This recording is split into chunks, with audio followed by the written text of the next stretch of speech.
একটা কথা বলার ছিল। কি? I love you. কিন্তু তুমি যদি ছোট্ট করে জানতে চাও তাহলে তুমি খুব ভালো, আর যদি বড় করে জানতে চাও তাহলে প্রথম যেদিন তোমরা দেখেছিলাম তুমি একজন গরিব মহিলাকে খাবার দিয়েছিলে, সেই মুহূর্তে আমি বুঝে গেছিলাম যে তোমার মধ্যে এমন কিছু আছে যা অন্য কারোর মধ্যে নেই। শুধু আমি কেন, পৃথিবীর যে কোনো ছেলেই তোমাকে ভালোবাসবে দিয়া। দেখো দিদি, আমার মাই আমার জন্য সব। আমার মাকে যে ভালো রাখবে আমি তাকে ভালো রাখবো আর ভালোবাসবো।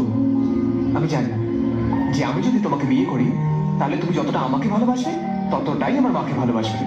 বাবা, এই দেখা হলো, এই প্রপোজ করলে, আর বিয়ের কথা বলে ফেলবে? কেন, কি ভুল করেছি? দেখো, তোমার মতো মেয়েরা বেশি দিন মিটিংয়ে থাকবে না, তাই অন্য কেউ বুক করে দেওয়ার আগে নিজেই বুক করে ফেললাম। বুক করে ফেললাম মানে? আমি কি টিকিট নাকি?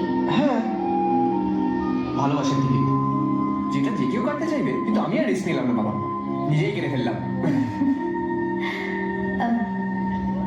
জানো, আমারও তোমাকে ভালো লেগেছিল, কিন্তু প্রথম দিন না, তাহলে সেই দিন যেদিন তুমি অটো ড্রাইভারকে লুকিয়ে 50 টাকা দিয়েছিলে।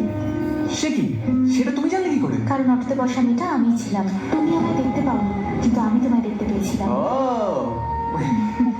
সেদিন বুঝেছিলাম যে তুমি অচেনা মানুষের জন্য যদি এতটা কেয়ার করতে পারো, তাহলে নিজের ভালোবাসার মানুষের জন্য কতটা কেয়ার করতে পারবে। দেখো, দু হাত বাড়ালে যতটা ধরে তার থেকে বেশি ভালোবাসবো।